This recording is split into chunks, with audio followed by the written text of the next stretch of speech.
संसार में जहाँ ये जन्म लेता है और एक दिन इस संसार से रुखसत भी होना है, तो ये जीवन जो है इसको कैसे जीना है। अपने सारे कामकाज, कर्तव्य, रिस्पॉन्सिबिलिटीज को निभाना तो है ही, पर सबसे पहले अपने आप को इस परमात्मा से एक करना है। जो एकत्वकाल बात है वो आपसी इंसानों का एक होना बाद में हो संभव होगा।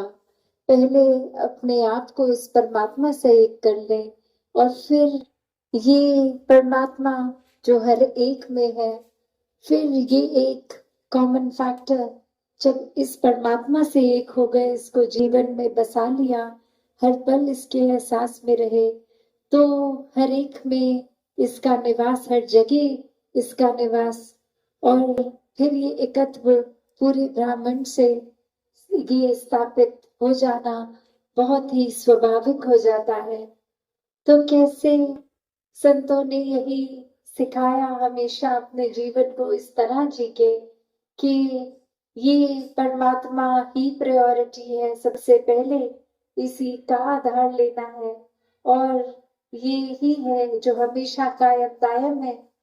तो अपने मन को भी स्थिर रखना, जीवन को सहज करना है अगर, तो हम ये इंसानों से उम्मीदें लगाएंगे या परिस्थिति के ऊपर अपने आप को डिपेंडेंट रखेंगे कि जब कुछ ठीक होगा तो चैन मिलेगा, जब वो इंसान हमारे जीवन में आएगा तो हमें चैन मिलेगा।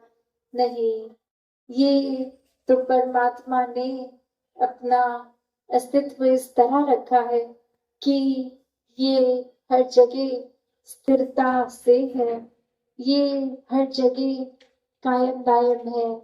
तो जब स्थिर के साथ ही अपने मन को जोड़ लेंगे तो ये सुकून भी यहीं से आना है, ये आनंद भी यहीं से आना है।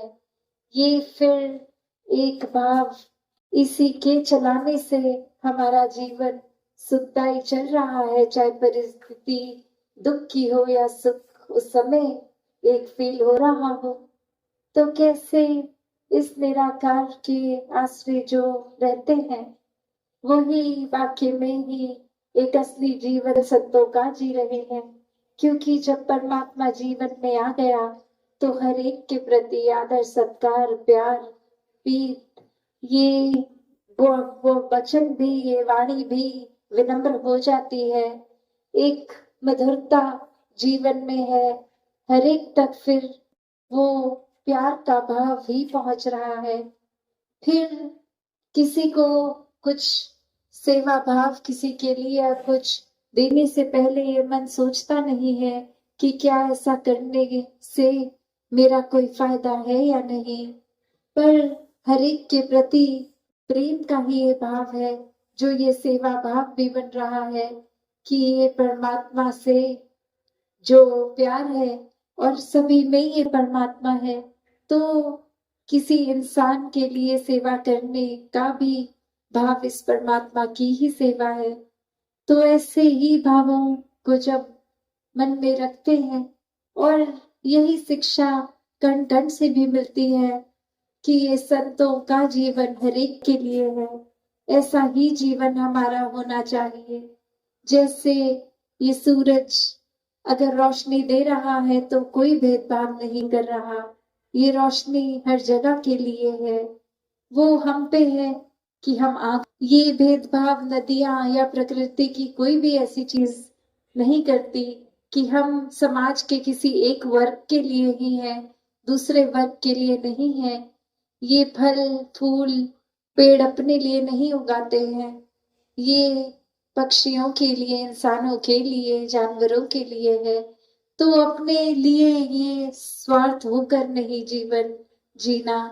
ये संतों ने जहाँ सिखाया कि कैसे हम अगर उस तरह भी देखें कि काम जिस चीज का जो है वो अपना बखूबी वही काम कर रहा है। अगर हम उदाहरण के तौर पे देखें कि अगर एक पेन हो, कलम हो, वो अगर किसी स्टूडेंट के हाथ में है तो परीक्षा के समय वो एक एग्जाम शीट, वही कलम लिखेगा। और जब वो एग्जाम खत्म हो गया, अगर वो घर जाकर अपने किसी परिवार के सदस्य को वो पेन दिया जाए जो व्यापारी हो पेरेंट्स में, तो वही कलम चेक साइन करने के काम आएगा।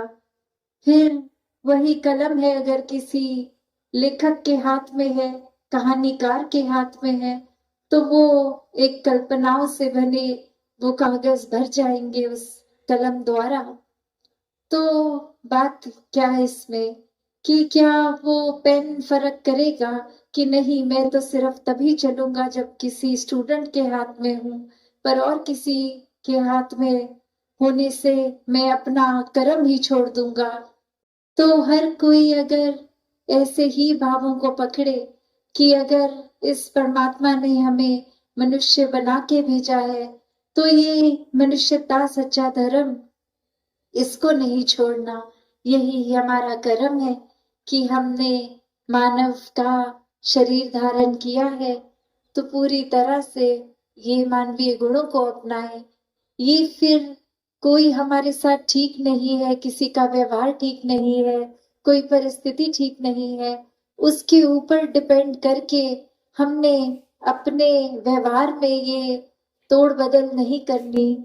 हम अगर प्यार है तो ही प्यार करेंगे, वरना तो वो दिखावा होगा कि अगर ये लेन देन का सौदा है कि कोई मुझ मेरे साथ ठीक है तो मैं भी उस इंसान के साथ ठीक हूँ, कोई अगर मेरे साथ ठीक नहीं है तो मैं उसके साथ ठीक नहीं हूँ।